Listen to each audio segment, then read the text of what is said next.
Are you hiring? With Indeed, you can post a job in minutes, set up screener questions, then zero in on your short list of qualified candidates using an online dashboard. Get started today at Indeed.com/podcast. That's Indeed.com/podcast. It's Golic and Wingo on ESPN Radio and ESPN2, but they let the cool kids come up. Jason, Fitz, Sarah Spain sitting in for Trey and Mike. You know, usually, Sarah, we're on from 6 to 9 p.m. Eastern, Monday through Friday on ESPN Radio. You guys should check it out. You can also get the podcast. But they decided they would let us flip in, and instead of 6 to 9 p.m., we're going to do 6 to 10 a.m. It feels a little different. We get to sit across from each other, hang out in one room early in the morning. Yeah, and you're still super weird in the morning, which is surprising because I always thought it was the 18 venti coffees that you had by the time you and I hung out later in the day, but you're just like this. This is natural. Which is good to know. Yeah,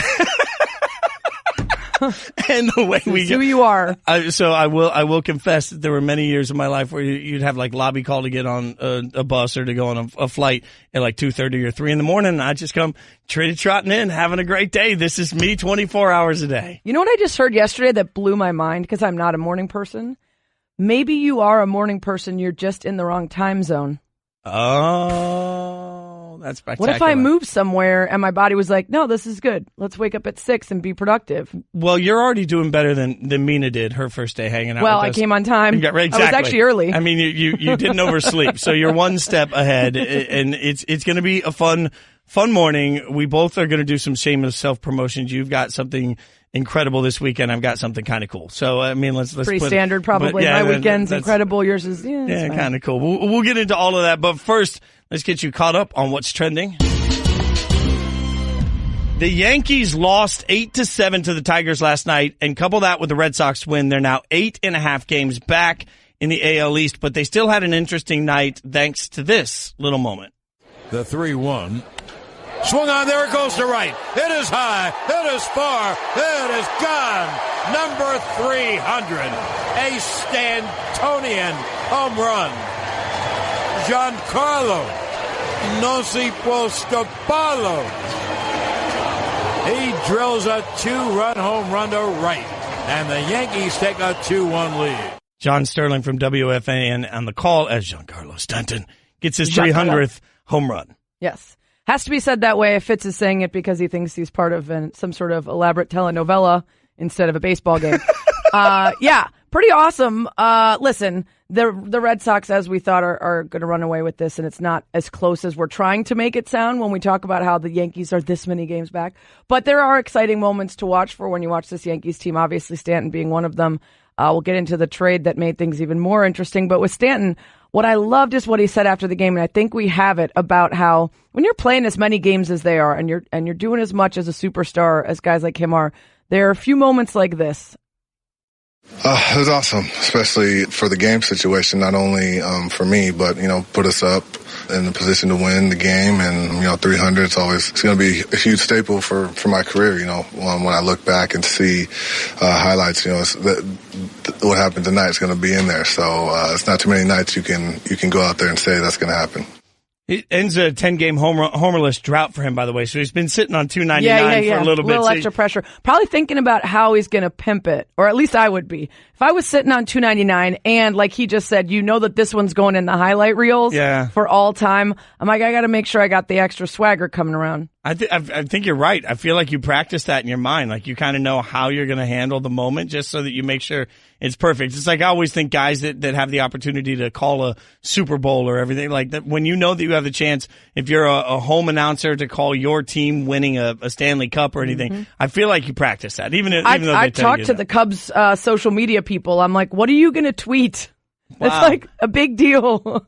That is kind of amazing. You don't think about it. I'm sure you practiced the trot, the whole thing. Right? I mean, at least in your mind, you go through all of it. And again, congrats to him. 147th player to reach the mark. 11 of them are active. He did it in 1,119 games. That's fifth fastest to hit the milestone. So that's one big piece of the Yankees, but you mentioned another massive piece for them yesterday. Yeah, as I was attempting to make myself go to bed at a reasonable hour, Buster Olney was keeping me up talking about sources saying that they were making a deal for former MVP Andrew McCutchen, and that went through right before I went to bed. And he's not the same guy that won the MVP, but this is still an addition. And if you're the Yankees and if you're anyone who gets sick of the Yankees, I don't pay attention to that clock. That clock does not apply to me. Yeah. Welcome to Sarah Spain, boys. You can't clock out Sarah Spain. This is SS time right now. You make me wake up this early, I'm going to say what I want to say. But yeah, his numbers aren't as good, but this is still a guy who can get it done, and especially with Aaron Judge still nursing that hand, you bring in a guy like that, and embarrassment of riches as always for the Yankees. The Yankees acquiring McCutchen is what everybody's talking about. Brought to you by the Capital One Quicksilver Card, earning unlimited 1.5% cash back on every purchase everywhere. What's in your wallet? Sarah, I love the fact that Sarah Spain just totally put I just stared him down, too. I just said no. Just looked at him right in the eyes. I try the same thing and it's not received. I need to give me lessons for the rest of the day on that, because you just got, we won't hear that bomb the rest of the day. Speaking of some baseball news, our guy. I want you to Shohei the way. Shohei Ohtani is again a two-way player. It looks like he's returning to the mound, Sarah. Yeah, what's crazy to me is there were theme songs. Everyone was going crazy. Many of us, myself included, were giving out mea culpas for saying he should have started in the minors because he looked so bad in preseason. And then it just went away. And it wasn't just the injury. Like, the expectation was he was going to be out for so long that we kind of just put him aside. But he's been back hitting for some time now. And I think this is sort of a surprise to me that they're deciding to put him out there and risk further injury. That's the biggest part of it. And you and I have talked so much about what he means, not just to the franchise, but to baseball, not just today, but for the next several years, right? So I get nervous, frankly, when we hear that it looks so bad early on, to think that he's already coming back. I guess it's great. I mean, but at the same time, if it shortens any point of the amount of time we get to spend watching Shohei, that's not a win. So this is short-term, long-term here, and this is the conservative in me when it comes back to injury recovery. I just hope that they're doing what's absolutely best for him long-term. This season be damned. Yeah, you want to assume that the doctors and the team are being as careful as they should be because, like you said, this is a guy you want to get a lot of years out of. But he's also one of those dudes that people want to see him out there, and if it's close enough, we'll see. And bringing him back Sunday Night Baseball, so no pressure at all. Yeah, exactly. He makes his return Sunday Night Baseball against the defending world champion Houston Astros. You can watch or listen to the game, ESPN, ESPN Radio, or the ESPN app. Golf means we got to talk about Tiger. You guys know my constant argument around here about all we can talk about is Tiger.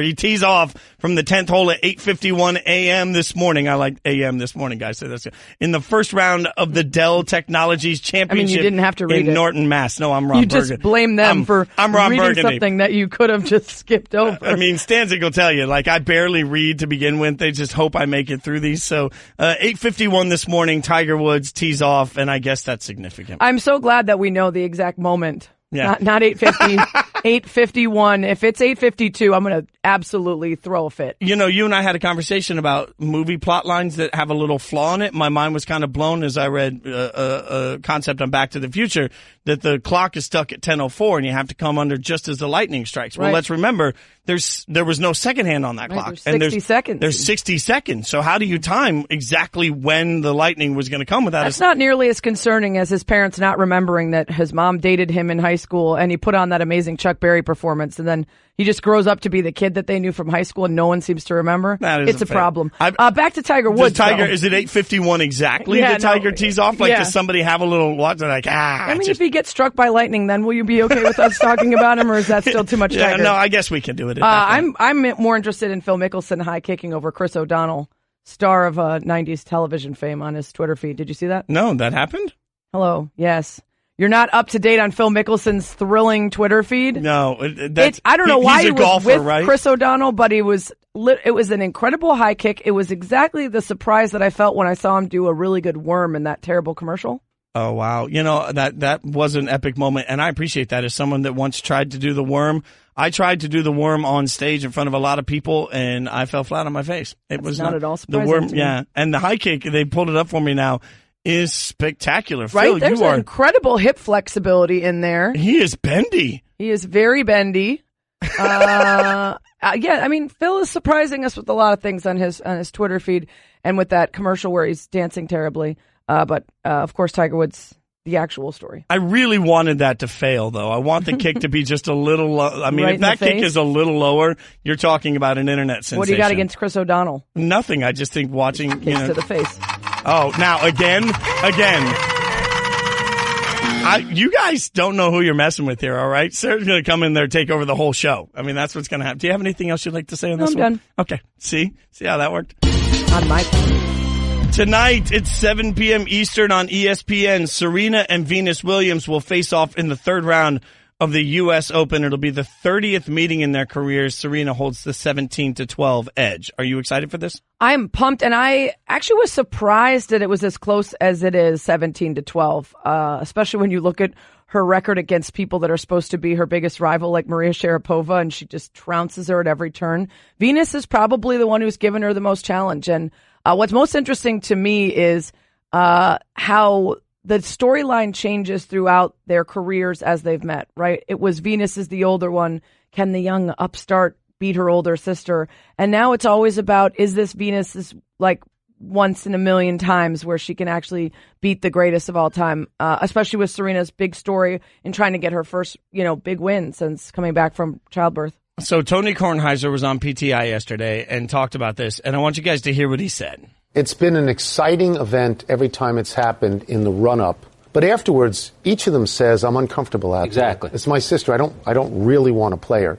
At this point, with Venus being 38 years old, which is incredibly ancient for tennis, Serena's a far, far better and more accomplished player. And if I was being asked to be a pop psychologist, which I will, I would tell you that I think Venus will move out of the way for Serena. Because she wants Serena to pass Margaret Court for the most singles majors of all time. Are you saying it's prearranged? I'm not saying it's prearranged, but I'm saying that if it goes 3, I'm not sure it'll be competitive in the third set. And I'm saying there are other factors at work here because of the nature of their relationship that it's almost a turn away from me. That I'm not sure I want to sit and watch it. It was a surprising take from Tony. And one that's hard for, and I guess every family's different. It's one that's hard for me to conceptualize. I'm not particularly close to my family, but in my entire lifetime growing up, if I had the opportunity to beat my brother in anything, I would gladly take that opportunity. I can't fathom what Tony's talking about. What's your reaction? Well, there's a tenderness to Venus and Serena that is not the case for a lot of sibling rivalries. My sister and I get along, but absolutely I'd beat her butt at everything, literally the most meaningless of things. So most certainly a major. I just think it's weird how this is the narrative that has followed them throughout their careers, regardless of what is going on, what the context is. You could just as easily say Venus is 38 years old. Yes, that is ancient for tennis. She's fought through autoimmune diseases and all sorts of ups and downs. And if she's at a point in her career where she can win, maybe Serena says this is one of her last hurrahs. I'm going to let her win. Like, you could spin this any number of ways that you'd like. I think it's insulting to both of them to not think that they respect themselves, their careers, and the sport enough to go out every time they face each other and try to win.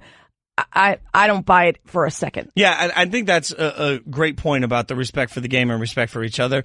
What kind of look is it if they go in and one of them just mails it in? Either side of it. I mean, that becomes the conversation about what their last matchup is. Instead of a conversation about how great this is, how great they both are. I mean, if they go out and have an epic just battle and somebody wins either way, our conversation is how great these sisters have been for women's tennis. If one of them goes out and mails it in, it changes that entire dialogue about the entirety of what they've accomplished, because that's what we like. Recency affects so much of what we think. It's also the third round, right? So it's not like if Venus paves the path for her, she's going to win. Like, she's got to win so many more matches after that. If this was a final and you thought this will be Serena's record-breaking and everything else, even then I'm not buying it, because Venus is not giving up a chance for another major. But yeah, I'm not buying it at all. I think Kornheiser's totally wrong on this one.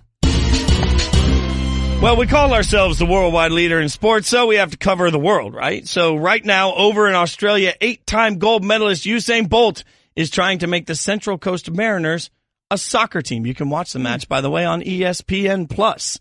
Are you in to watch Usain Bolt play some soccer? No, there's a lot of other things going on I'm probably not going to watch on ESPN+, although I love that that's an option. I can't wait to see highlights. I'm very intrigued. I love any crossover. Do you remember the name Tony Meola? No. The big U.S. Do you guys remember him? I'm old, I guess. Soccer guy goalies, who was a goalie had a great leg, and so they had him go over to the NFL and see if he could, make his way there. I just love any crossover. I love seeing that sort of fish out of water to figure out whether their athleticism is enough to take them over in a new sport. I don't know, Jordan playing baseball? That wasn't my favorite of the crossovers. It wasn't the best. Oh man, I thought maybe you did like that. I mean, you are you're. I like everything about Michael Jordan, including that. That's what I thought. That gets you caught up on what's trending. Golic and Wingo, presented by Progressive Insurance. Small business protection just got easier with more than 30 coverage options available. Progressive has you covered. More at progressivecommercial.com. Again, Jason, Fitz, Sarah Spain sitting in for Trey and Mike. All of our phone guests will be on the Shell Pennzoil Performance Line today. And Sarah, I was so excited last night, I could barely sleep, not just because we were going to hang out in the morning, but because college football is back. And I never thought I'd be that guy. I've been such an NFL guy for all of my life, but there's just something about college football that is, totally sucked me in. And it's not just that I have a new show starting tomorrow night, Saturdays. That could be it, yeah. On Twitter from 7 to 8 p.m. You can catch it out on all the ESPN. If you go to ESPN's Twitter account, you can see Trevor Scales and I get you caught up on the action from the day and set up the action of the night from 7 to 8 p.m. Eastern. So, gratuitous self-promotion. Thank you very much. There's going to be a lot of that today. Get welcome. Get ready. You're welcome, America. But watching it come back last night was spectacular. And this is a big weekend. Now, you are a new Michigan fan. You had a tournament. You did So I went to Cornell, which has football, but it's Ivy League. So even if they were the best team in the country, they still wouldn't even be allowed to be in a playoff. So it's just not the same. And I was always competing too on Saturdays, track, indoor and outdoor, year round. So I didn't get to go that many games. So it just wasn't like a staple. And my parents aren't sports fans, so I didn't grow up with a team. So last year I was like, enough. I'm missing out on all the good stuff. I did a college football bachelorette. It took 25 teams, and then each week I whittled them down based on a variety of factors. And then I went on 4 tail dates to 4 different schools to experience what a game was like on campus and decided where my heart was. And it was with Michigan, which means I'm not a bandwagon fan because I could have picked a team that, might compete for a national title, which doesn't seem likely. But that means that this is my first year where I'm looking at my schedule and looking at my Saturdays, picking games I want to go to, and really diving in. Now, this weekend particularly, they're part of one of the 2 marquee matchups, taking on Notre Dame. You're going to go to that game, right? Yeah, so I think the reason I'm here is because the Golics already started partying. Right. For which that. Is a little curious. They flew to where I am in Chicago to start partying and didn't do their job today. So I flew here so I could do their job and then fly right back and party with them tomorrow. Which is spectacular. I actually was texting Junior yesterday to have him send us a video from the parking lot tailgating that we can use in the show. And he repeatedly said no. So, Yeah, well, if last week is any indication, I finally met Lady Golic, Sydney, at the Bears preseason game. And she told me that Mike had a lot of fun the night before. To the point where he locked himself out of their apartment and slept on the common area couch in her apartment building. So maybe he just likes Chicago a lot and knows that he will be in no state to send any videos. Why do I feel like Mike's now looking for apartments in Chicago? It's a good spot. It's a glorious Also, city. I think he's probably one of those people that doesn't like to sleep on the common area couch because most couches are probably not big enough for him. So he was probably 3 sheets to the wind, legs hanging over the edge. Now, how do you feel about this weekend's game? As a new Michigan fan, you're going up against Notre Dame, but I will say there's a little bit of different pressure on Michigan this year. Shea Patterson comes in as the quarterback, somebody that had a lot of expectations when he was in the SEC. He goes to Michigan now. The knock on Michigan the last few years is they can't get consistent play at the quarterback position, particularly Shea should be an answer to that. So do you look at Michigan with some level of expectation going in? Yeah, absolutely. People have been saying make or break for Harbaugh. I don't think that's the case because I don't think there's any chance his seat is so hot he'll be fired if things go poorly. And if you look, his back-to-back 10-win seasons, that was the first time it happened since 2002. So he did restore something to the team. He just would have been better off doing it in reverse. Start with the 8 wins and then go to the back-to-back 10s so people aren't feeling like you're going the wrong direction. I think he's doing a lot less of the hype and a lot more of the putting his head down and working, because at this point he's brought the name back, he's brought the swagger back, and now he's got to bring the wins back. And I think that's an important piece that we forget. And yesterday I was talking to Ryan Hurd, who's a musician in Nashville, releasing a single today. To a T is the name of the single.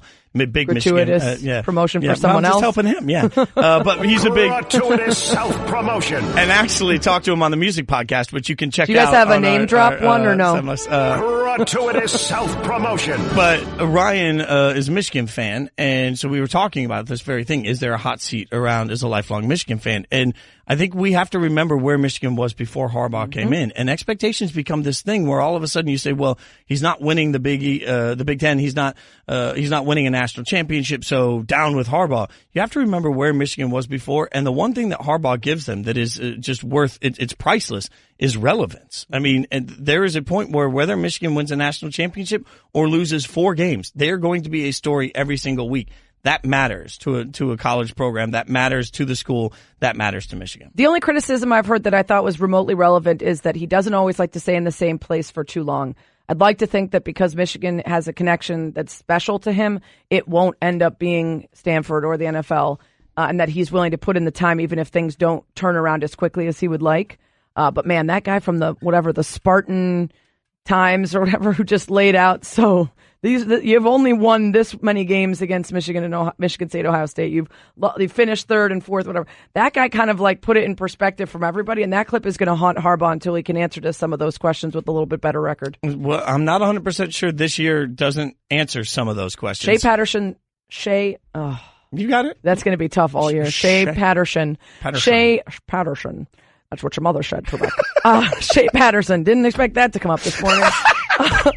Early. I apologize. I don't even know how to transition. Coming up next, Roger Federer and Sarah are fed up with something, and we'll get to that. Support for the Golic and Wingo Show podcast comes from our friends at Rocket Mortgage by Quicken Loans. Let's talk about buying homes for a minute. Because of rising interest rates, there's a lot of unpredictability when it comes to buying a home these days. It's causing a whole lot of anxiety with folks. Well, our friends at Quicken Loans are doing something about it. They're calling it the power buying process, and here's how it works. Quicken Loans will verify your income, assets, and credit in less than 24 hours to give you a verified approval. This gives you the strength of a cash buyer.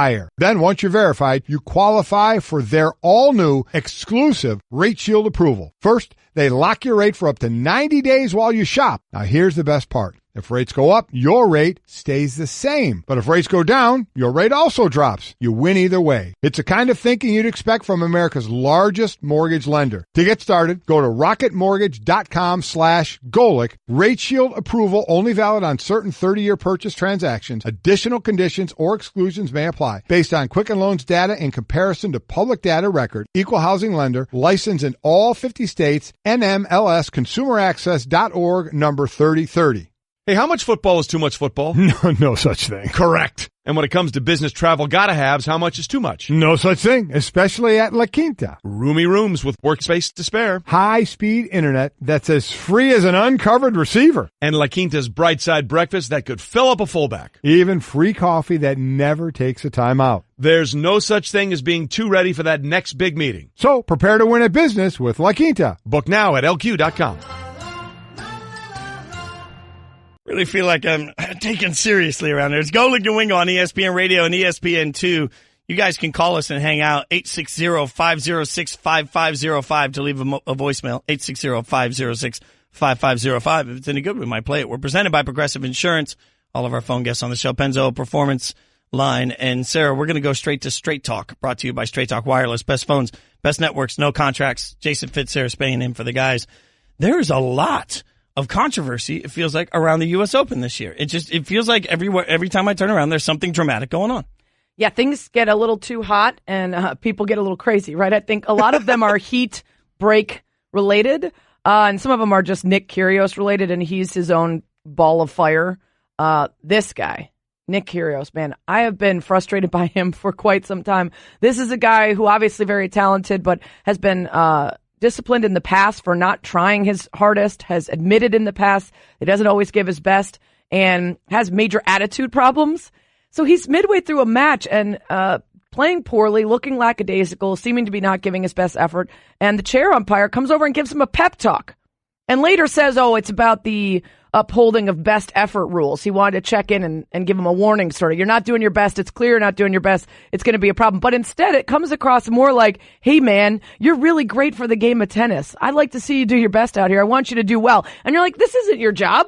Yeah, the thought that the chair ump actually gets out of his chair, comes down, sort of kneels down, and when you watch the replay of it, it really does feel like a Pop Warner coach sitting down with the quarterback. It's like, hey, man, listen, son, you can I know do you're better having a than bad this. day. I know you're warm right now, and it felt awkward for me to see that sort of support without any acknowledgement to his opponent about what's going on in the moment. Now, the U.S. Open came out and issued a statement essentially saying he was checking on him for health reasons and making sure he wasn't overheating. It just doesn't jive Biggest with what eye roll saw. ever. Yeah, well, and Roger Federer was not pleased with it either. It's not the umpire's role to go down from the chair, but I get what he was trying to do. He behaves the way he behaves, and then you, as an umpire, take the decision on the chair.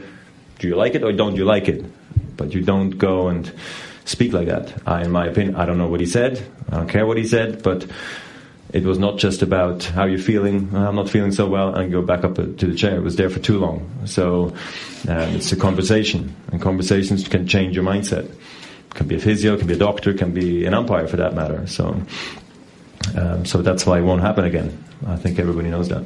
And it wasn't just the length. It was, we heard the words that he said, which were, this isn't you.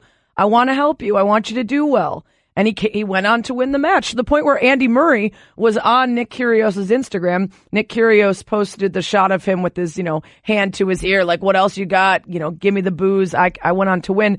And Andy Murray wrote, when are you going to announce Mohamed Layani as your new coach? That's the umpire's name. So he's just taking a little dag. Do you think it makes a difference? By the way, Federer is going to play Kyrgios in the third round, so he's going to get the chance to sort of avenge this however he sees fit for the game. But do you think that the chair ump coming in and talking to you changes your mindset? Because it feels to me like it could. It feels like it could absolutely focus you. Absolutely. And listen, Nick Kyrgios is a kind of weird guy, right? We don't really know what motivates him, because if you're the kind of person that becomes a professional tennis player and then can play in tournaments for not only your money but your pride and everything else, and admit that you don't always give your best, who knows what keeps him motivated? Who knows why a chair umpire saying something might change his mind? But Roger Federer is 100% right. Any moment like that can change the direction of a match, and it clearly did in this case. So it also seems odd to me, a guy who's been so disrespectful to the game. I don't know why the chair umpire would be at all invested in his success. That's sort of another surprising piece to me, because you're talking about somebody, as you mentioned,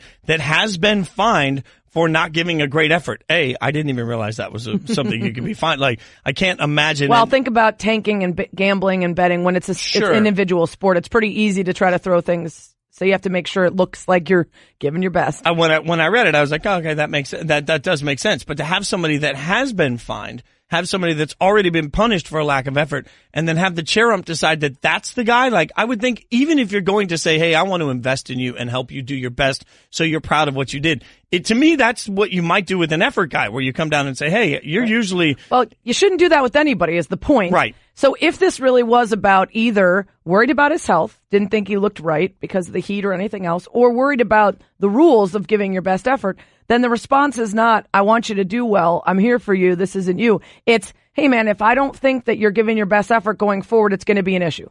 Well, with a stern voice, like a chair ump, not like a coach. And I would think that somebody that has been penalized for that in the past should not get the benefit of the doubt that it is a heat issue right then. 100%. Like, there's a moment where, hey, I've seen this from you before, I'm just going to penalize you. I would have less problem with that. And the heat has been such a conversation throughout the U.S. Open as a group, and we obviously saw a controversy around one of the women changing her outfit and being penalized. Mm-hmm. And we've heard all sorts of controversy around guys going into breaks and sitting in ice baths. Right. Well, Andy Murray, again, on Instagram, he's out of the tournament, so I guess he's got free time to be dabbling on social media and throwing shade.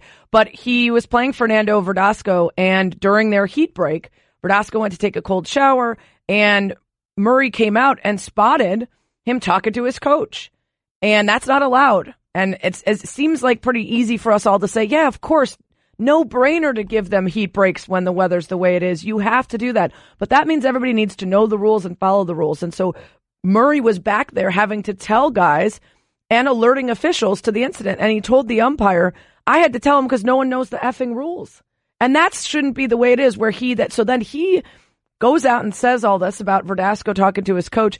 And Verdasco says, obviously, if Andy says that, I don't want to say that he lies, but I didn't talk one word with my coach or any member of my team. And so then Murray posted on Instagram, I'm off to get a health check as apparently I've started imagining things. # liar, liar, pants on fire. Well, and I understand the players need a heat break. Why would the coaches even be allowed in the vicinity? I mean, this is simple. If it's a player getting a heat break, lock everything down and only allow the 2 players. I mean, don't let anybody else go into the locker room. That's a simple fix. And another example of sports in general, not thinking 3 steps down the road. I mean, you have to look at these things and say, hey, let's use a little common sense. We know athletes are always looking for an edge. Let's look at how this could turn into any edge for them and eliminate that edge. Not letting anybody else in the locker room is a pretty easy way to make sure that your integrity is never corrupted. Yeah. Carefully regulated ice baths, I think, are the answer. Carefully regulated ice baths. That sounds like my Friday night. That's Straight Talk that Wireless. Makes no sense. Nationwide coverage on America's largest, most dependable 4G LTE networks. Like that. Well, I mean, you can't have a non-regulated ice bath, and then things just get all willy-nilly. I don't know what you guys do around here in Connecticut. I got things to do in Chicago. I'm not limited to non-regulated ice baths. Oh, my God. Somebody else not limited to any regulations on his ice baths, Gronk. One of the best tight ends of all time, right? Well, maybe not according to another Pro Bowler. When it comes to hiring, you don't have time to waste. You need help getting to your short list of qualified candidates fast. That's why you need Indeed.com. Post a job in minutes, set up screener questions, then zero in on qualified candidates using an intuitive online dashboard. And when you need to hire fast, accelerate your results with sponsored jobs. New users can try for free at Indeed.com/podcast. That's Indeed.com/podcast. Terms, conditions, and quality standards apply. I still don't understand the spray-on socks and how do they come off then? You just wash them off. It seems a little much to have to go through. So I'm sorry you have to shower each day. Why your idea won't work is because it's too involved of spraying both feet and then washing both feet. It should be noted, too. Right, if you can wash it off, can't you sweat it off? I mean, I'm going to need you guys to both stop slandering this. There is, by the way, suntan lotion that you can wash off that doesn't go off when you sweat, so you're dumb. Now tell me your idea. You got any more brain busters? All right, that's a good point. We good here?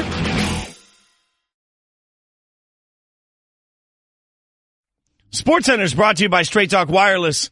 When a player doesn't like a contract, they hold out, right? Well, with Straight Talk Wireless, you never have to because there is no contract. And they use the exact same 4G LTE towers as the big carriers, but for a lot less. Straight Talk Wireless, only at Walmart. Refer to terms and conditions of service at straighttalk.com.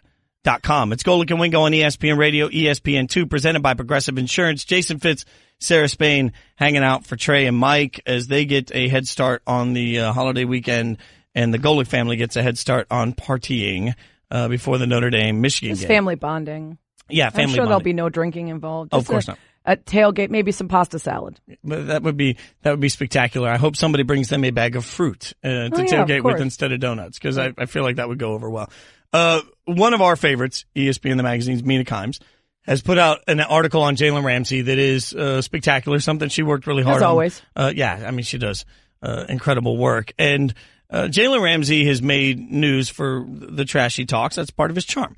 But he went off on Gronk, and this is a quote. I don't think Gronk's good. Let me say, I don't think Gronk is as great as people think he is. Anytime Gronk has been matched up with the corner, he's had a very bad game, Ramsey said. And that corner has had a very good game.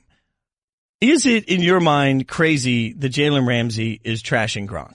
No, I think a guy who has his attitude and plays his position is not going to give anybody too much credit. There's certainly a couple guys that he talks about in the article where he does say, all right, I'll give that guy a little bit of love. But with Gronk, Mina, thankfully, put in perhaps the reason that Jalen Ramsey says that. Gronk is much better lined up in the slot than on the perimeter, where he's more likely to encounter elite corners like Ramsey. His catch rate drops from 71% to 56% when he's lined up on the perimeter, lower than the average NFL tight end. So it's sort of like when we heard Jalen Ramsey telling GQ about all the quarterbacks he doesn't like, and someone went in and looked at all of the percentages of those guys against him, and the guys he said were trash didn't fare so well. So, he's very hyper-focused on his position and what he's doing against these guys, and I imagine that's part of the reason that he views Gronk that way. I wouldn't say I don't think Gronk's good is an accurate statement, regardless of what you're discussing, unless it's playing 16 games every season. And then in that case, Gronk is not good at that. That never happens. Well, yeah, that's a fair point. I think there's some relative issue here with good too, and the source. And this is the best way I can put it is, if all of us decided we were going to play some pickup basketball, Devin is actually not a bad shooter. Oh my God, I would destroy you guys. Right. Well, so small. So we play basketball. Sarah destroys all of us. And then the next day we're sitting around, we're saying, you know what? Sarah's really good. Sarah's a good basketball player. That same day, Sarah walks into the gym at ESPN, and it happens to be the day that, like, Jay Will and Jalen Rose and Ryan Hollins are all standing around. They're like, all right, 3-on-3. They're not going to say, Sarah's pretty good, right? Like, there's a relative good here. So I think you have to understand that Jalen Ramsey sees himself as the absolute upper echelon of elite. So whether or not he's at that's where he sees himself. That's the company he keeps. Good is different to him than good is to us. Right, I agree with that, except for he's not describing another corner as not being in his category. He's describing the most dominant tight end of our time. So, but it's a little like the NBA thing where you're sitting there, you're like, well, I could guard him. He couldn't score on me. Right. I mean, that's what I was saying. I'm not surprised he said it. I'm not surprised. There isn't a player out there that you could say Jalen Ramsey, he'd be safe from Jalen Ramsey's mouth.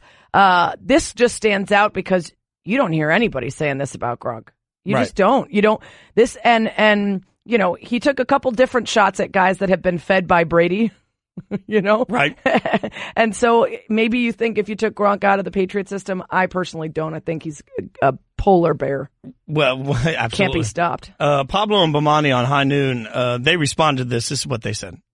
I'm not saying that Rob Gronkowski isn't the greatest tight end of all time. It just seems that he attained his status as the greatest tight end of all time by particularly sticking to the areas where he can dominate.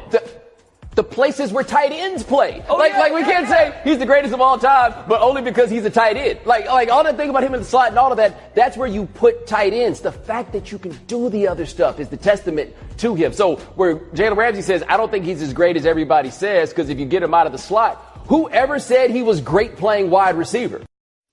I mean, it's like, yeah, I mean, Steph Curry's good at basketball, but if you put him down in the paint, he would not be very successful. So he's not that good. Yeah, or Shaq never really shot well from the three. Like, he's not a range shooter, so he's really overrated. I mean, the fact that Gronk can do, if we want to buy that Gronk has a limited skill set, if that's part of the argument, the fact that nobody can stop that limited skill set only makes it more impressive to me. I mean, that's the thing that really stands out. Here's what I'm going to do. Watch me do it. Stop me. Good luck. I feel like that's what Sarah would do to all of us on the basketball court, because she's right. Like, I don't know. I'm seeing some head shaking. I may have spoken too soon. I see probably some handles in there. That's what happens to those of us who are used to playing the 4 and 5. You get in with the guys that can dribble right around you and make you look like a giant oaf. So I'm rescinding my statement. We'll have to have tryouts. I'm ready to go. Like after the show, if we want to 10 a.m. Well, Devin's also the person that was convinced he could set a world record with Mike Golic Jr. in golf. So let's. That was on Golic Jr. We all know. Sure. Let's just. There's a lot of promises made on this show. Let's just say that. Yeah, that is a fair point. Hey, you want to go get a charcuterie board after this? Yeah, let's talk about that later in the show. How many bets Jason Fitz has lost to me on our show? Here's a hint. All of them. All of them. He has lost every single bet we've made, and he has yet to pay me back any of the many things he owes me, which makes him an even bigger welcher than Golic, who has still not gone down to Miami to massage Stugatz's buttocks. I think charcuterie is far classier than massaging the buttocks. I'm trying to make sure it's all perfect, Sarah. It's got to be perfect. All right. I can't half buttocks. When can I expect my charcuterie plate, wine, steak, these are all cheesecake? Things, these are all things I've lost. I've lost a full 4-course meal. Learn from me, gentlemen. Never bet against Sarah Spain, because you will lose, and it's not pretty. It's not pretty. I've just embraced it. In fact, on Spain and Fitz, which, by the way, you can hear from 6 to 9 p.m. Monday through Friday on ESPN Radio.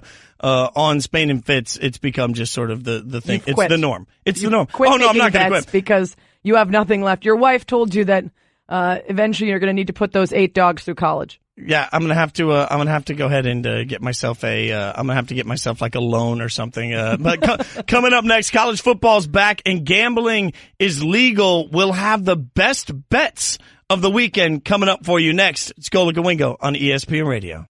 When it comes to hiring, you don't have time to waste. You need help getting to your short list of qualified candidates fast. That's why you need Indeed.com. Post a job in minutes, set up screener questions, then zero in on qualified candidates using an intuitive online dashboard. And when you need to hire fast, accelerate your results with sponsored jobs. New users can try for free at Indeed.com/podcast. That's Indeed.com/podcast. Terms, conditions, and quality standards apply. Are you hiring? With Indeed, you can post a job in minutes, set up screener questions, then zero in on your short list of qualified candidates using an online dashboard. Get started today at Indeed.com/podcast. That's Indeed.com/podcast. It's Golic and Wingo on ESPN Radio and ESPN News. Presented by Progressive Insurance. All of our guests on the Shell Pennzoil Performance Line. Jason, Fitz, and Sarah Spain hanging out for Trey and Mike. You can usually hear Sarah and I hanging out from 6 to 9 p.m. Eastern, Monday through Friday on Spain and Fitz. Gratuitous self-promotion. Yeah, that's right. We get that for Spain and Fitz. Also, did I mention Spain and Fitz is on 6 to 9 p.m. Eastern, Monday through Friday on ESPN Radio? I just pulled a Gojo and I didn't turn my mic on. Gratuitous self-promotion. You didn't turn your mic on and nobody noticed? Oh, you got away with Well, one? when I'm working from my home studio, there is no on-off button for my mic. It's just on. That's just, I don't have a choice. So I forget that I have to turn it on here. But I am a radio professional. Well, that is you're not just a radio professional. You are an all-around ESPN professional. I was going to, bad 5-tool player. You are triple threat. Well, and that rears its fantastic head on Sunday morning because you have something cool coming up on Sunday. Gratuitous self-promotion. Yep, here it comes. I can't tell you anything about the story because it's so amazing. And this is a real true thing. It's been a really hard one to promote because we can't promote it because we're afraid people will start digging and spoil it. So all I can tell you is on Sunday, 9 a.m. is the debut of the E60 I've been working on for months. It's an amazing, incredible, unbelievable story that if it was in a movie, you'd be like, oh, come on, there's no way. That's what you're going to think as you're watching it. Is this your first E60? Yes. That is, so congratulations. That's Thank awesome. you. Like, that's really, really It's cool. an awesome story. I do not feel in any way like I have to worry that I'm overhyping it. That's how good it is. So 9 a.m. Eastern Sunday morning. Gratuitous self-promotion. That is we're just going to keep doing that all morning. That's awesome. I cannot wait to watch it. It will be spectacular as all the work that you do is. So we'll get into some of the stories now from the morning of what's trending. The Yankees lost 8-7 to the Tigers last night. You combine that with the Red Sox win, they're now 8.5 biggins back in the AL East. But they still had an interesting night because of this amazing moment. The 3-1. Swung on, there it goes to right. It is high, it is far, it is gone. Number 300, a Stantonian home run. Giancarlo no si può stopparlo. He drills a 2-run home run to right, and the Yankees take a 2-1 lead. John Sterling from WFAN on the call. Congrats to Giancarlo Stanton. Hablas español? For his 300. What did he say? I have no idea. No say something, Paul. No, yeah. Well, congrats. Just my last name. I don't know how to say it. Giancarlo been waiting 10 games to get this moment. He gets this moment. He gets his 300th.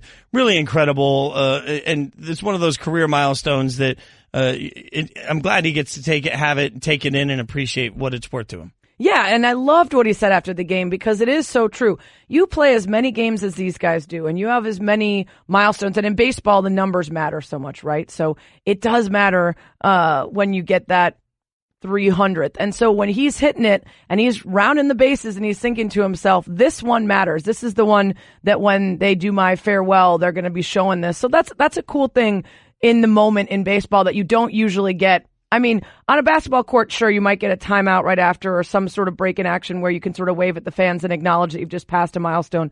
But you get that home run trot. You really get to milk those milestones. Yeah, and I do want to give Stanton a little credit here because we forget sometimes, in the national narrative especially, Aaron Judge has missed a lot of time at this point. and they have relied on the legs of Stanton night in and night out. Like they've relied on him every single day during this break, which has been. Too bad he can't pitch. Well, yeah, that is coming for the close, blow the wind. Let's just talk about Stanton instead. But Stanton's doing everything he can in his power to individually will the Yankees to continue to help them. So it's really been spectacular to see him rise up and get this moment, especially given the fact that they haven't had Judge for the last month. And on that note, the Yankees also had a big night last night because they agreed to a trade with the Giants for former MVP Andrew McCutchen, according to Buster Olney last night. So McCutchen's going to come in and hopefully, in theory, help some of that with the fact that Stanton has played so much in so many consecutive games. Maybe he can get a night of rest at this process. I'm torn on this one because the Yankees, of course, the evil empire, they just have too much money, too much ability to get whoever they want. And I love Andrew McCutchen. He's one of my favorite players. So I want him to be somewhere where he can succeed, but I don't want him to be in Yankees pinstripes. Well, and it's interesting for McCutchen because he gets moved again. So this is a couple of moves in a short amount of time, but this is definitely one of those opportunities where they're going to bring him in somewhere where right now he can bridge the gap. At some point when Aaron Judge comes back, it will give them another in the bevy of riches. And if they are in a situation where they're in a one-game wild card playoff, that will... Oh, we're getting again with this. I mean, this is what happens. They run a tight ship. Yeah, well, only to me. They're scared. They're scared to tell Sarah when she has to stop, not me. God. Some guy tees off from the 10th hole at 8:51 this morning from the Dell Technologies Championship in Norton, Mass. I guess his name's Tiger Woods. I don't know. Some of you have heard of him. Yeah, he seems all right. Yeah. It's going to be back-to-back weeks for the fifth time this season. Which I love this line. Okay, so this is what they say. No big deal for PGA Tour golfers who do it all the time, but a bit tricky for someone who's undergone 4 back surgeries since March 2014. We can't have our cake and eat it here. This has been my whole issue with the Tiger thing. We want to excuse anything about why this is remarkable and why this is great. And if he doesn't get quite the result, it's like, well, look at where he's coming to. Okay, that's fine. Then let's all chill out and agree that it's a process and he's not all the way there yet. I mean, we're just so desperate to anoint him as back and Tiger right now that we're speaking out of both sides of our mouth in any way possible to apologize for whatever the result may be. Yeah, you're lucky that Trey isn't here because he'd bring out his Tiger binder and he would start throwing stats at you left and right about here's proof that he's back, et cetera, and so forth. I for a long time was pushing back on the Tiger's back. Now I could think it's safe to say he's been in contention. He's shown us enough that it is sort of inevitable to me that he's going to win very soon. I don't know if it's this one because, like you mentioned, as much as I don't think it's an excuse, I think it's just reality. You've got enough spinal fusions and you're playing this much golf back to back to back, whereas before he was taking long stretches in between because he wasn't able to finish rounds or he was struggling. Maybe this isn't the one. Maybe it needs to be a tournament that comes after a bit more of a break. For the most part, and I know there's been some amazing Tiger moments, and I agree, we all want Tiger back. What I'm bummed for, and this is constantly the hill I die on with golf, there are a lot of young U.S. golfers that are worth watching, and we're not talking about any of them because all we talk about is Tiger because he's what drives ratings. I understand all that. I understand Trey's binder as well, and there's no doubting that Tiger is a brand that matters. But it feels like every single tournament there's been a conversation about one piece of his play that needs improvement, whether it's a short game, whether it's the putting. It's the drive. There's been he's had struggles at different times. So I'm not willing to come back and say he's going to win because there are still intermittent parts of his game that for some reason fall apart each time. But if he can win despite that, which we've seen him almost do it, then is that even more impressive? Yes, absolutely. If he wins something at this point, then I'll be the first to stand up and say, oh, great, I look forward to that. Great googly moogly. But you'll be dead on your hill, so you won't be able to stand. That's fair. Got it in before the end of the bomb. Listen, look what they're doing to us. An arbitrator is sending Colin Kaepernick's grievance with the NFL to trial, denying the league's request to throw out the QB's claims that owners conspired to keep him out of the league because of his protests of social injustice. So they are going to go forward into a trial. That's what we know now.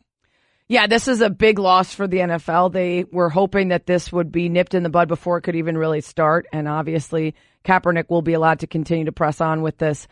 I hope I'm not getting this stat wrong because I didn't prepare for it. It just popped into my head. But I think we were just talking on Around the Horn the other day between the breaks that Kaepernick's top 5 in the history of the NFL in touchdown to interception ratio. So you look at some of the stats of what he did do when he was competing, and I'm curious as to how anyone can still try to fall back on the he just wasn't good enough to get a job, especially when we were pulling dudes out of insurance offices who hadn't played in 4 years to come in and be backups. It's an unfortunate story that we're still talking about.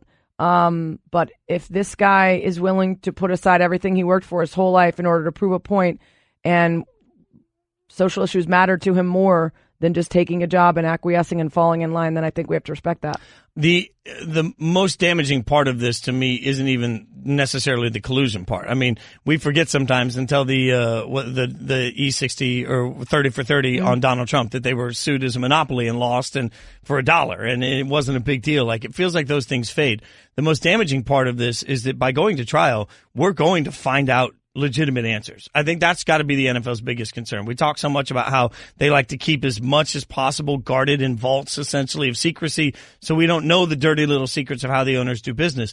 There is a point here, if it goes to trial, when it goes to trial at this point, that we're going to find out exactly what correspondence there was, owner to owner, exactly what correspondence there was, GM to GM.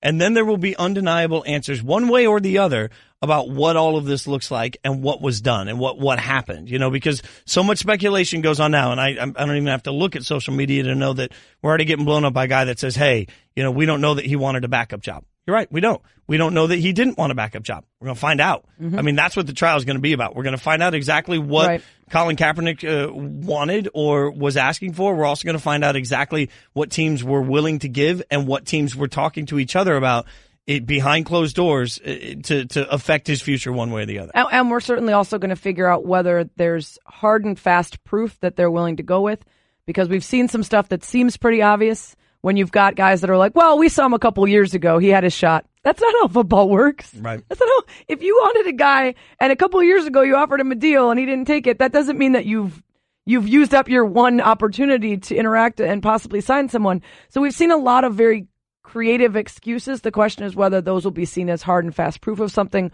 or anecdotal in ways that you can't use in a court of law for this. Well, Ryan Smith, our NFL legal analyst, chimed in on what all this means, and this is what he said. Today's ruling keeps Colin Kaepernick in the legal game as far as his collusion case is concerned. What the NFL wanted was essentially a summary judgment for this arbitrator to throw out this case, believing on the NFL side that there was nothing to this case of collusion. But the arbitrator declined to do that, which sends the informal signal in some ways that there might be something to Colin Kaepernick's theory that collusion occurred. So now comes the main event, the arbitration. Colin Kaepernick gets to continue to get discovery, documents. He's going to try to secure evidence proving his case that he believes that collusion occurred. And at the arbitration, in a trial-type setting, you could see owners, league officials being called to testify about what Colin Kaepernick believes happened here, that two or more teams or teams and the league got together to try to keep him out of the NFL. I think that's the part that I'm referencing that I think is going to be the most, that's the part the NFL is the most concerned about. Discovery, yeah. I mean, just the fact is, in today's world where trials happen and information comes out, we are going to get actual answers. And then you're going to have to face realities for every fan base about how your ownership handled it, about what communication happened from which team. It's really going to force everybody to look at it. And again, we don't know yet. So we don't know what that discovery is going to show. But we'll at least, the one thing I do love about it going to trial is that we will at least get answers. I mean, we will at least get hard instead of what I feel like we've spent 2 years speculating about who's doing what. Well, a lot of moving goalposts, too. When it started out, well, if he's not signed by X, then maybe I'll believe something. Then we get to then, well, I'm looking at his numbers and maybe, well, he probably didn't want this much money. We've been moving things along. I think you're right. With the discovery, we're probably going to get more actual truths. It's kind of in the same way that when someone chose to tape the owners meeting with some of the players about various issues and revealed some of the comments that were said during that. There was a lot of stuff that people would not have owned up to if there wasn't a tape of it. 100%. And that's where we're going to be through this process. That's why I like it. And I know that sounds crazy because I know everybody's dug in and they're tired of hearing about Cap. I just want to be able to look back at this era in 5 years, whatever's decided out of the trial process, and say, hey, we got legit answers on what really went down, and now we know who to hold accountable or who not to hold accountable and how all of it happened. It's Golic and Wingo on ESPN Radio, ESPN News. We're presented by Progressive's Home Insurance. Get your quotes at Progressive.com today. Sarah Spain, Jason Fitz in for Trey and Mike. College football is back. Gambling is legal. Want to know who or what to bet on this weekend? Here's Stanford Steve and the Bear. Best bets of the week. It's Stanford Steve alongside the Bear, Chris Felico. Week 1 of the college football scene is finally here, Bear. What's your biggest bet this week? I like UNLV as a 26.5-point underdog against USC. The Trojans got a big conference game next week at Stanford. I think this is all about getting JT Daniels some experience. They got a lot of injuries to worry about. It's get up, win the game, and move on the safest way possible. If you look on UNLV, Mountain West Rookie of the Year last year, quarterback Armani Rogers is a dual-threat guy. I think he'll be able to have some success offensively.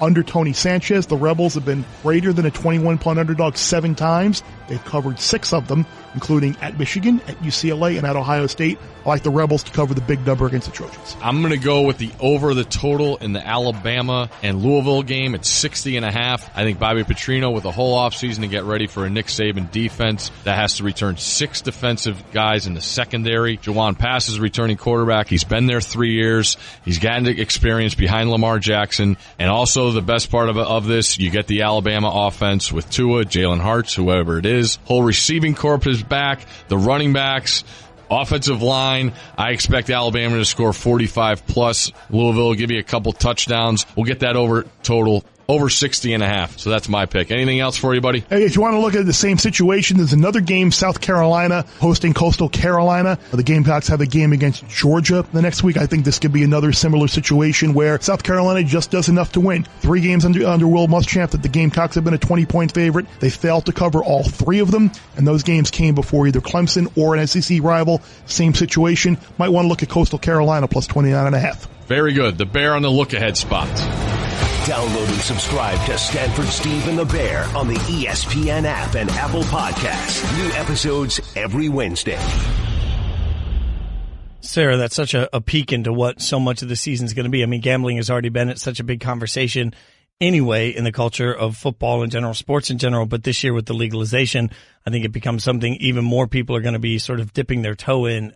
You are a new Michigan fan, and the Golics are Notre Dame fans. Not going to bet on them for a little bit just in case. But that's I know that much already. So, there is an interesting question happening in that game particular. And look, Michigan Notre Dame, I think, is the game that's getting all the hype. I do want to say Washington Auburn, I think, is the most substantial game of the weekend. But the Michigan Notre Dame game has a lot of eyeballs because of the programs, because of the hype, and also because of the pressure. So we talked earlier about Jim Harbaugh and whether or not he's under pressure. Jesse Palmer, ESPN college football analyst, answered the question of which of the coaches in that matchup is under more pressure. I think it's Jim Harbaugh entering year 4. I think it's finally time for him now to live up some lofty expectations. You think back to after he led Stanford to their first 11-win season in school history. After he led the San Francisco 49ers to a Super Bowl appearance, he was rewarded with a 7-year, $52 million contract to do 3 things. Beat Ohio State, win Big Ten championships, and go to the college football playoff. After 3 years now, Jim Harbaugh's 28-11 at Michigan, hasn't won a Big Ten title, 0-3 against Ohio State. This year, though, he finally has a complete team. They've played great defense. They've been able to run the ball. He finally has his quarterback, an Ole Miss transfer, Shea Patterson. Even if they lose to Notre Dame, there's plenty of season left. They can still reach the playoff, but he went 5-4 last year in conference play. It's time for him to make a statement. And the Harbaugh thing with the quarterback, again, 3 years at Michigan, still looking for that quarterback. What makes you think Patterson's the guy? He's the best quarterback Jim Harbaugh has coached at Michigan. He is such a natural passer and thrower of the football. Which I agree with. Shea Patterson is a gifted quarterback. It is interesting, though, when you think about it. I think Notre Dame fans are a little surprised to hear that because Notre Dame and Brian Kelly particularly have high expectations. And the one thing that we have to remember is that Notre Dame as a brand isn't in a conference, right? So they can go into the playoff just by being great, right? Michigan is playing in the toughest conference in college football, the toughest division in college football this year. I think that there's more pressure on Brian Kelly this year. I completely agree. I'm surprised actually by that, and I guess you can look at some of the best moments from Kelly's career at Notre Dame, and maybe those are the reason that Palmer's letting him skate a little bit more. Obviously, that 12-1 2012 season where they lost in the BCS national championship game. Obviously, last year and 2015, both 10-win years. But he's been there for 8 seasons, and they were 4-8 in 2016. You've got Harbaugh. He's only had 3 seasons under his belt. If he had just gone in reverse and started out with an 8-win year and then had back-to-back 10-win seasons, I think it would make a difference. I also think you're right. his record against good teams, Ohio State, for sure, Michigan State, usually pretty good as well, that's going to always stand out to people. That's what's going to be the deciding factor on whether he's a success or not. There isn't really that same measuring stick for Notre Dame and Brian Kelly. I think 8 seasons where it's been pretty up and down, to me, feels a little bit more of a disappointment than Harbaugh, whose main job in arriving there was just to bring some prestige back to the name, to bring some excitement back to the program. Like I said, they had one 10-plus win season in the 8 years before he got there, back-to-back 10 wins when he got there. They had one back-to-back 10-win chunk, and it was way back in 02-03 with Lloyd Carson. You're looking at a program that he needed to first get everybody back excited about, and then start having his recruiting classes, his stamp on the program start to pay off and pull forward. So I'm surprised by that, but I do understand that this is a huge name coming out of the NFL back to his alma mater, a place where people expect a lot. I still think there has to be a little perspective. Same thing I always say to Steelers fans. Mike Tomlin can be a great coach. Ben Roethlisberger can be a great quarterback, and you can be stuck in the same era as Brady and Belichick, and you just don't get the Super Bowls you want. You can be a good football team and still be looking at it and saying, you know what, we're stuck in an era right now where the Big Ten is so stinking good and their division is so stinking good, it makes it much more difficult. Coming up, during the steroid era, there was a lot of asterisk talk when it came to the Hall of Fame. Well, asterisk talk has now invaded basketball for a much different reason, and you'll hear it next. Support for the Golic and Wingo Show podcast comes from our friends at Rocket Mortgage by Quicken Loans. Let's talk about buying homes for a minute. Because of rising interest rates, there's a lot of unpredictability when it comes to buying a home these days. It's causing a whole lot of anxiety with folks. Well, our friends at Quicken Loans are doing something about it. They're calling it the power buying process, and here's how it works. Quicken Loans will verify your income, assets, and credit in less than 24 hours to give you a verified approval. This gives you the strength of a cash buyer. Then once you're verified, you qualify for their all-new exclusive Rate Shield approval. First, they lock your rate for up to 90 days while you shop. Now here's the best part. If rates go up, your rate stays the same. But if rates go down, your rate also drops. You win either way. It's the kind of thinking you'd expect from America's largest mortgage lender. To get started, go to rocketmortgage.com/Golic. Rate Shield approval only valid on certain 30-year purchase transactions. Additional conditions or exclusions may apply. Based on Quicken Loans data in comparison to public data record. Equal housing lender. Licensed in all 50 states. NMLSconsumeraccess.org number 3030. Hey, how much football is too much football? No such thing. Correct. And when it comes to business travel gotta haves, how much is too much? No such thing, especially at La Quinta. Roomy rooms with workspace to spare. High-speed internet that's as free as an uncovered receiver. And La Quinta's bright side breakfast that could fill up a fullback. Even free coffee that never takes a time out. There's no such thing as being too ready for that next big meeting. So prepare to win at business with La Quinta. Book now at LQ.com. It's Golic and Wingo on ESPN Radio and ESPN News, presented by Progressive Insurance. All phone guests on the Shell Pennzoil Performance Line. Shout out to my buddy Ryan Hurd. That's his new single, To a T. Drops today out of Nashville. Gratuitous friend promotion. And does that count? We're gonna count that. Gratuitous self-promotion. There you go, Ryan. Go check it out. Get it wherever you get your music from. It's out streaming today. Single drops today. To a T. Ryan Hurd, who did appear on the music podcast with me that launched yesterday. Gratuitous self-promotion. Woo! God, it feels good to have that button, Sarah. Sarah Spain, Jason Fitz in for Trey and Mike. And look, the longer I can self-promote, the less time we have to spend talking about Walt Clyde Frazier. Oh, boy. Who yesterday was on Sirius XM's NBA radio talking about the it will never die topic around the NBA and the Warriors. Check this out. Durant, I mean, as great a player he is, I would still hold back because, man, he joined a team that really didn't need him. You know what I mean? I mean, he's right there with LeBron. Probably will surpass LeBron as the best player in the game soon. But for him doing that, I still don't give him the full credit that he probably would have deserved if he stayed with OKC and won a title with that team. Yeah, Eddie and I have a difficult time. Like, can you place him, like, even as talented as he is, like top 10, top 15 player when the career is over? If, like you said, you can't give him full credit for the title, is it hard for you to do that? Yeah, he's going to be down the list for me because of that, because there will be a asterisk by his name. And look, first of all, let me just start by saying he said asterisk worse than you, because you said asterisk. I think he said asterisk, like an ostrich. Mm-hmm. Yeah, Shea Patterson. Shea Patterson. Asterisk. Asterisk. There's a lot of S's in there. You got to hit them all. Well, that is an asterisk. Now it's in my head. I'm never going to get it. Walt Frazier won the NBA Finals 2 times, 1970 and 1973. So when he picks up his cell phone, if the old guy on the lawn has a cell phone to even pick up, if he picks it up to yell at Kevin Durant can pick it up with his very weighted hand, as he's only going to continue to add championship rings to it. And guess what? The more rings he has, the clunkier it is to try and actually press answer on Frazier's call, because guess what? Durant doesn't care. Okay, well, let's not disrespect Walt Frazier. We can disrespect his take. Let's get off my lawn guy. Yeah, but you know what? There's a lot of dudes that are not of the appropriate age or even legacy to be get off my lawn dudes, and they're making the same argument. Our boy Stu Gatz is one of them, right? In his own personal record book, Kevin Durant doesn't have any titles.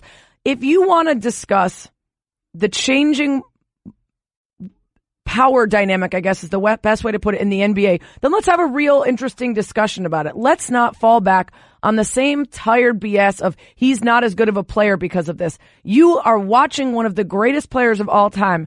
This is the same argument that people used to say about LeBron. Stop complaining and start enjoying, because when he's gone, you're going to say, why did we waste our time arguing about whether or not he should have gone? We had the same exact argument about LeBron when he went to Miami, and now we're over it because we've replaced it with a different one. To me, this is up there, and tell me if I'm missing any, with the most annoying sports debates of all time. Okay. I am so sick of hearing about Kevin Durant is a cupcake and he shouldn't have gone there. Try to beat them then. You have the exact same opportunity, and this is a team that was built mostly off of the draft. So you're going to criticize a team who drafted incredibly well, who has a bunch of unselfish players that are willing to make concessions both on the court and in their wallets in order to continue the success that they've had. Anybody else could go do it. Draft well. Find a reason to get guys to want to come. Look at the Rockets, for example. I got away from my point, but I'm going to get back to it in a minute. The Rockets probably have gotten worse since last year. They took them to 7 games without a Chris Paul injury. Who knows? I still think the Warriors would have won, but they were the closest. They had pushed them the hardest, and they lost a couple players that they really could have used, and they're picking up a guy in Carmelo that's a big question mark. If you are so mad at the Warriors, then why don't you ask other teams like the Rockets, why aren't you able to keep guys around like Mbah Moute that you need defensively? Why aren't you able to have guys buy in and say, this is a good program that I want to be a part of as it continues to try to beat on the best team in the NBA? Instead, everyone's just complaining because their team doesn't get the stars. Yeah, it's not like every NBA team doesn't have the opportunity to draft well and create a culture, because that's what Golden State has done at this point. So, you want to go out there and complain about it. That's the piece of it I don't understand, especially because there is, and I think we're going to see a lot of it next year. Next year's free agency class is particularly half huge. The NBA. Right. So we're going to see a lot of this next year. We're going to find out what teams, players think have created a culture, because they're going to be able to band together all over the place. So, if you're a Sixers fan, are you really going to sit there and say, well, we've drafted well, but we're not going to take any big free agents that want to come help us. We're going to do it we're going to trust the process the whole way. No. Well, you don't get criticized unless you win, right? We've seen so many iterations of the quote-unquote super team of guys coming together, usually a little bit too far past their prime, and saying, let's put ourselves all in one spot and win a title. They don't win, so no one complains. It's because Golden State has had such success. Let me get back to my point, which was, this is one of the most annoying sports debates ever. I'm so sick of hearing about it. It is up there with, is golf a sport? Which is so annoying. That's a good one. Yeah. GOAT debates across different regimes, rules. They're fantastic. Generations. What is there to debate? They're petty. Yeah, greatest of all time. Oh, that debates. Yeah. When the rules are different, the competition's different, everything's different. College team X could beat pro team Y. Oh, throw Alabama out there against the, whatever. It's so annoying. It wouldn't happen. Fixing baseball. Oh, that's good. Which this show in its many iterations has had a big hand in.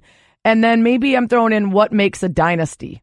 Because it's just semantics. You're missing one big one for me, and that's my conference is better than your conference in college football. Right, that's also annoying. That one, yeah, I'm way up there on the don't care. That's the grown-up equivalent of my dad can beat up your dad. There's really no way to prove it. Nobody has any. I'm also not a huge fan of the Mount Rushmores, but I understand their purpose. Yeah, I'm looking at a history of a city or a team. Did you include MJ versus LeBron? Yeah, that's the GOAT debates across different. That's just all goats. Okay. Yes, all goats. All goats in all sports. I'm also like, did Belichick make Brady or Brady make Belichick? That's one I'm tired of too. Oh, well, I mean, this is kind of like the GOAT debate, but could the 85 Bears defense stop the 2016 Patriot, whatever? For the love of that all stuff also, you're never going to know, and I realize we got 4 hours to kill. Sometimes there's not a lot of sports news, but those are the ones that when they come up, and this is the same for me with Clyde Frazier. It's just another person saying the thing we've been hearing ever since he went there.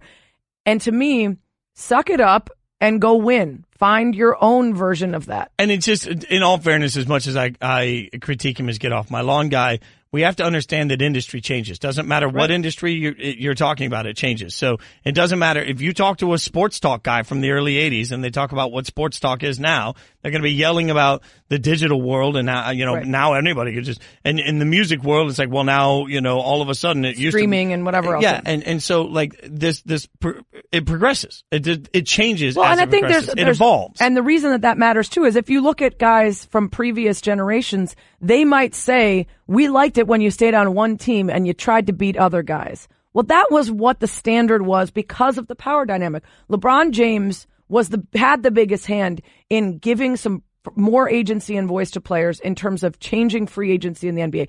That's why we enjoy. You can complain all you want about Kevin Durant, but guess what? The reason we have NBA stories all off season long, the reason why there's incitement every single year is because guys are moving in ways that never used to happen. They did not have the ability to make their contracts so that they could decide where they want to go. You stuck around because you didn't really have a choice. I mean, Michael Jordan, even the greatest player of all time eventually got forced out of Chicago. He didn't have the power. That's different now. So these older guys might be frustrated by it, but they don't know how they would react if they were playing now. And I don't understand why the older guys aren't looking at the young generation and saying, man, I was part of building something that has grown to this, where players have empowerment. They can go where they want. They make a ton of money. They have the ability but you know what? That's like you saying, oh, I'm so glad I was a part of the band Perry, and then now they have whatever, top 10 singles, and they start making millions and millions of dollars, and you wouldn't be like, oh, I'm so glad I helped them get there. You'd be like, wait, I wish I was doing it now when I had the money and the stuff. But if I pioneered something, I think 20 years later I'd look at it and say, man, I was one of the people that helped. And that is, when you talk about Clyde Frazier, you're talking about one of the pioneers. Like, I would look at that and say, that's a brand I helped build, and I want guys to profit off of it. He needs more money for his suits, though. Oh, that is fair. Probably just think about that money he missed out delightful. Coming up, it's Spain and Fitz in for Golic and Wingo, and we're taking over. So we'll do one of our favorite features next. It's called Not Necessarily Sports Tinder. When it comes to hiring, you don't have time to waste. You need help getting to your short list of qualified candidates fast. That's why you need Indeed.com. Post a job in minutes, set up screener questions, then zero in on qualified candidates using an intuitive online dashboard. And when you need to hire fast, accelerate your results with sponsored jobs. New users can try for free at Indeed.com/podcast. That's Indeed.com/podcast. Terms, conditions, and quality standards apply. You up? You up. You mean like a booty call text? Yeah, is that what you're talking about here? Is that where you're going? I mean, I'm just... You up? Yes. Wow. I'm going to try that right now to my wife. Okay. I just sent it. We'll see what I get back. I may have to leave the show. You know what I'm saying? I got a response. What'd she say? She just texts back, idiot. That mean I'm staying here? Okay, that means she's not here for it. That's the next vernacular. Not here for it? Yeah, she's not here for it. So if you weren't here for it, would you want to make it a point of texting back to say, yeah, I'm up, but you ain't getting this booty, you know what I'm talking about? Still maybe my least proud moment in the history of Golic and Wingo. Sports Center, brought to you by Valspar Stain. Hey, just a reminder, if doing your deck is on your to-do list this summer, put new Valspar Stain on your shopping list. That way you can get all-weather protection and more inspiring color. Valspar Exterior Stain, only at Lowe's. It's Golic and Wingo on ESPN Radio, ESPN News. Your tweets through the 1-800-Flowers.com Twitter feed. Jason Fitz, Sarah Spain in for the guys. And Sarah, we usually are on, weeknights, 6 to 9 p.m. On Monday through Friday on ESPN Radio. Gratuitous self-promotion. Where you can check us out. And on Fridays, we have a bit of a tradition, right? We like to sort of help everybody get set for the weekend. Well, yeah, because on Friday nights, we are airing either around, 6 o'clock on the West Coast when people are leaving their jobs, they're getting ready for a big Friday night, or nearing 9 on the East Coast when people are probably getting their drink on, getting ready to head out. So we figure if you don't already have a significant other that you can hit the town with or someone to Netflix and chill with, you might be swiping left, swiping right, swiping up, and getting some Tinder action on. So we just incorporate that into our show. And it's Friday, and it's Not quite 8 a.m., so it's a little early. It's a holiday weekend. Maybe people are starting early. It's 5 o'clock somewhere. All right, so let's do a little not necessarily sports Tinder. All right, so this is how this works. Tinder. That's right. The big voice guy says that. And then we find some topics that are either sports or maybe not. And we say whether we agree, we swipe right. We disagree, we swipe left. If we really agree, we swipe up, and it's called a super like. So the first one is, according to the social media accounts of some Husker players, the front of Nebraska's helmets will feature the player's home area code. At the outset of training camp, new head coach Scott Frost told reporters he'd consider continuing the tradition he started at Central Florida. So, Fitz, would you want your area code on a helmet? I'm going to swipe up, super like. I'm all about that. Like, people have so much pride in home, right? And so I think about Nashville, where I've spent 20 years. 615 has become a brand, the area code of Nashville, of T-shirts and hats, and people put it on everything. It sort of signifies where you're from. So I love, and it's Nebraska's opportunity to remind the country that they're recruiting nationally. And you might see another area code if you're watching the game and say, oh my gosh, he's from here, and then you want to go to Nebraska. I think it's great. I'm going to swipe up, on super both like. The Wicked Game from Chris Isaac that's playing, and also this topic. I'm swiping up on both. I completely agree. Also because there is this feeling of continuity from high school to college where you want to remind people that these kids came from somewhere. When you get to the pros, it's a job. When you're in college, in theory, it's supposed to be amateur, and it's supposed to be continuing the same feeling of high school sports, this feeling of camaraderie and bringing in that hometown flavor. I love that. Just the idea. Like, I would be like, 312. All right, Chi-Town, let's get out there. I don't know what you do. It's kind of like I just spotted a guy on the Chiefs with the last name Spain, and I was like, I'm all in. I know nothing about this guy, Bentley Spain or Brantley Spain, but I'm all in. Are we going to be rivals this year? Are you going to be a Chiefs fan no, too? I'm sticking with the Bears. That's a good call. Unfortunately. Right. Residents of a small Southland community say they will actively, this is in New Zealand, actively petition against any bid to ban domestic cats from the area.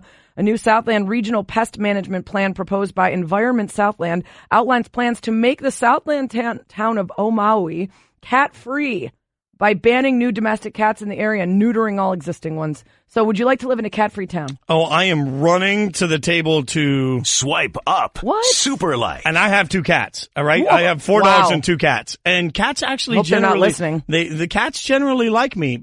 My 2 cats don't. And in fact, one of the cats, Jody, a couple years ago, she was sharpening her claws, and I had like a little roll of paper or something. I tossed it. I was like, Jody, stop. So she looks at me. She jumps up on the piano bench at the house, and I'm the only person that ever plays that piano. She looks at me again and then goes, bleh, all over the bench, just yaks everywhere, sits next to it, and stares at me. I decided in that moment, cats are smarter than I realized, and they're more vindictive than I realized, and I can never defeat them. So, scientists say if cats were bigger, they would eat you and kill you. See? They only stick around because they're too small. You're only making my point, Sarah. Yeah. I'm out. I'm going to have 2. Swipe left. My sister has 2 cats. We've never been a cat family. I made fun of her, but I feel bad because she can't get another dog right away, and her dog passed away. So I feel like if you can't have a dog for any reason and you want a pet, a cat is a decent substitute, assuming it's not crazy. But you don't have to scoop litter for a dog either. Like, that's like true. I hate litter boxes. I'm done on You know litter. what's interesting about New Zealand? There's almost no native animals, which is why they're trying to do this, because introducing cats and other things have hurt the few native populations. Whereas Australia has more animals than like anything. So if you remember Pangea, isn't it fascinating to think about? They were right next to each other, and somehow one ended up with all the stuff, and the other one has almost none. Well, isn't that fascinating?